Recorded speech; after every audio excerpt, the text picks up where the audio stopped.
எல்லாருமே கோவைக்காயை கேள்விப்பட்டிருப்பீங்க. கோவைக்கால பொரியல், தோரன், புளிக்குழம்பு எல்லாமே செய்யலாம், நல்லாயிருக்கும். ஆனால் கோவைக்கீரை மேக்ஸிமம் யாரும் ட்ரை பண்ணியிருக்க மாட்டீங்க.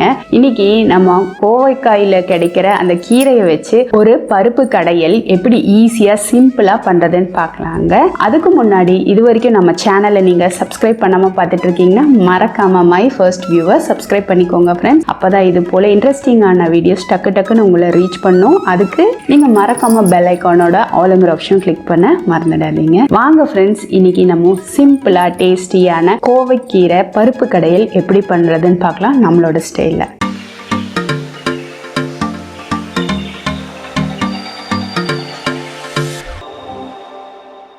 இங்கே நம்ம ஒரு ப்ரெஷர் குக்கர் எடுத்துருக்கோங்க.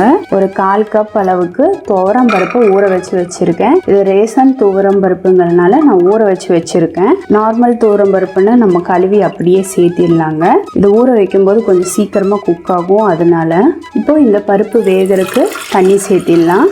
அடுத்ததா இதோட ஒரு 1/4 டீஸ்பூன் அளவுக்கு சீரகம், 3 பச்சை மிளகாய், பூண்டு பார்த்தீங்கன்னா ஒரு 3 பல் அளவுக்கு பூண்டு, கொஞ்சமா மஞ்சள் தூள். இப்போ இதை ஒரு 2 விசில் போல விட்டு எடுத்துடலாங்க. இது ஊறி இருக்கிறதுனால ஒரு விசில்லையே கூட குக் ஆயிடும். இப்போ 2 விசில் விட்டு நம்ம எடுத்தாச்சுங்க. பருப்பு பார்த்தீங்கன்னா நல்லா குக் ஆயிருக்கு. இப்போ இதுல ஒரே ஒரு தக்காளி பார்த்தீங்கன்னா 2ஆ கட் பண்ணியிருக்கோம், அதை இதோட சேர்த்திடலாம். அடுத்ததா இங்க நான் நல்லா கழுவி கிளீன் பண்ணி வச்சிருக்க கோவைக்கீரை இருக்கு, அதையும் இதோட சேர்த்திடலாங்க. அடுத்ததா சின்ன வெங்காயம் பார்த்தீங்கன்னா 10 வெங்காயம் எடுத்திருக்கோம், அதை நீல வாக்கில் கட் பண்ணியிருக்கேன், அதை இதோட சேர்த்திடுறேன். நீங்க வெங்காயத்தை முழுசா சேர்க்கறதா இருந்தாலும் சேர்த்திக்கலாங்க. இப்போ இதை திரும்பவும் விசில் போட்டு ஒரே ஒரு விசில் மட்டும் விட்டு எடுத்துக்கலாம். இப்போ நம்ம ஒரே ஒரு விசில் தாங்க விட்டுருக்கோம். ஓப்பன் பண்ணி பார்த்தா கீரை பார்த்தீங்கன்னா பருப்பு எல்லாமே நல்லா குக் ஆகிருக்கு. இப்போ இதை கடைஞ்சிடலாம். நான் பார்த்தீங்கன்னா இது போல் மேஷரை வச்சு கடைஞ்சிக்கிறேன்.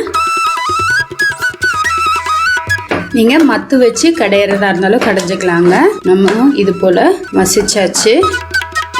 இப்போ இங்கே சட்டி நல்லா சூடானதும் இதில் ஒரு 2 டேபிள் ஸ்பூன் அளவுக்கு எண்ணெய் சேர்த்திடலாங்க. இப்போ எண்ணெய் நல்லா சூடாகட்டும். எண்ணெய் நல்லா சூடானதும் இதில் கடுகு, உளுத்தம் பருப்பு சேர்த்திடலாம். இப்போ இந்த கடுகும் உளுத்தம் பருப்பும் நல்லா பொரிஞ்சு வரட்டும்.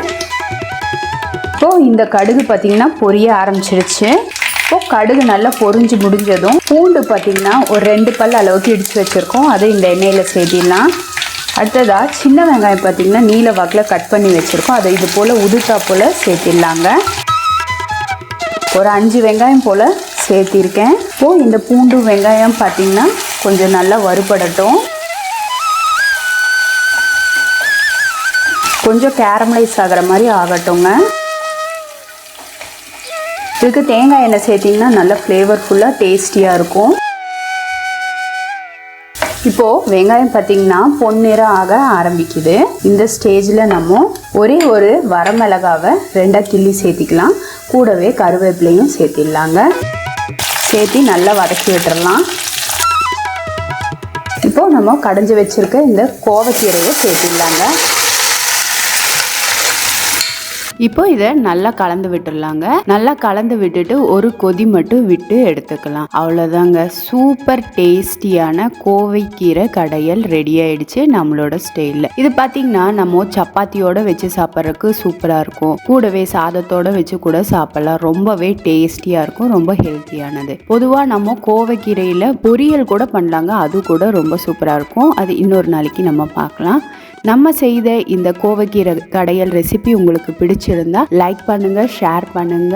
மறக்காம மை ஃபர்ஸ்ட் வியூவர் சப்ஸ்கிரைப் பண்ணவும் பெல் ஐகானை கிளிக் பண்ணவும் மறந்துடாதீங்க. மறக்காம இந்த கீரை கடையலை செய்து பார்த்துட்டு உங்களோட ஃப்ரெண்ட்ஸ் அண்ட் ஃபேமிலிக்கு ஷேர் பண்ணவும் மறந்துடாதீங்க ஃப்ரெண்ட்ஸ். இது வரைக்கும் வீடியோ பொறுமையாக பார்த்ததுக்கு ரொம்ப ரொம்ப நன்றி ஃப்ரெண்ட்ஸ். தேங்க்யூ.